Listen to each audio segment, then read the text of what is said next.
చిన్నపిల్లలకి 1 సంవత్సరం లోపల చేసుకునే వేడుకలు మా మనవళ్ళకి ఇలాగే చేయించాం. ఏమిటంటే ముందుగా 3వ నెలలో ముద్దగుడుగులు చేసి పంచుతారు.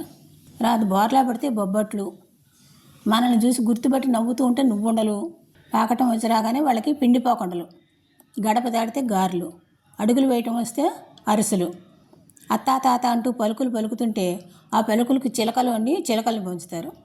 ఏది ఏమైనా పిల్లల విషయంలో ఇలా చేయటంలో ఇలా అంతరార్థం నాకు తెలిసినంత వరకు వారి నడక బాగుండాలని, వాళ్ళని చూసి అందరూ ఆనందించాలనేది మన పెద్దల ఆలోచన అయి ఉంటుంది. చూడండి, పలుకులకు చిలకలు అని పంచదార చిలకలే చేసి పంచుతారు కదా.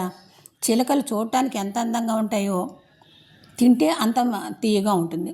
అంటే మనం మాట్లాడే మాట కూడా అంత మృదువుగా వినేవాళ్లకు ఆనందం కలిగించేలా ఉండాలని పెద్దల భావన అయి ఉంటుంది. ఇది నా ఉద్దేశం మాత్రమే. చివరిగా అల్లరికి చిల్లర పంచిపెట్టేవాళ్ళం.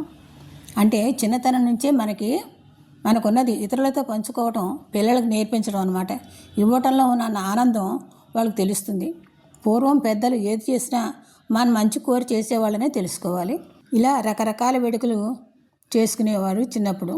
ఈ కాలం వారికి తెలియకపోవచ్చు, కానీ మా కాలంలో ఇవన్నీ కూడా అంటే అప్పట్లో ఇన్ని ఫంక్షన్లను చేసుకోవటం ఉండేది కాదు కాబట్టి, పల్లెటూర్లు కాబట్టి ఎవరింట్లో పిల్ల పుట్టినా 1 సంవత్సరం వరకు వేడుకగా చేసుకునేవారు. వీళ్ళింటికి వాళ్ళు, వాళ్ళింటికి వీరు, ఇదే రకాల పేరంటాలు ఉండేవి.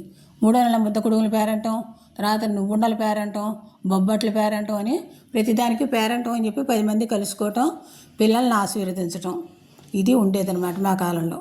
స్వస్తి. Thank you for watching this video. If you enjoyed it, please hit the like button and the bell notification icon. Like, comment, and subscribe.